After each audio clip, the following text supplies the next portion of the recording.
जनाब अहमद रेजा साहब से भी दरख्वास्त करेंगे कि आप भी 2-4 मिनट में अपनी बात शुरू करें।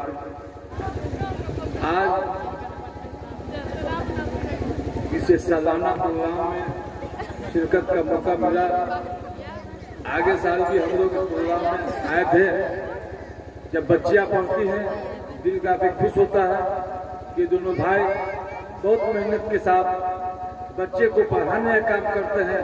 कम से कम हमारे गांव की बच्ची बगैर इसके कोई महसूस किए हुए बहुत अच्छी तरीके से हदीस शरीफ और कुरान की तिलावत यहाँ करती है। जिसको सुनते हैं हम लोग बहुत खुश हो जाते हैं।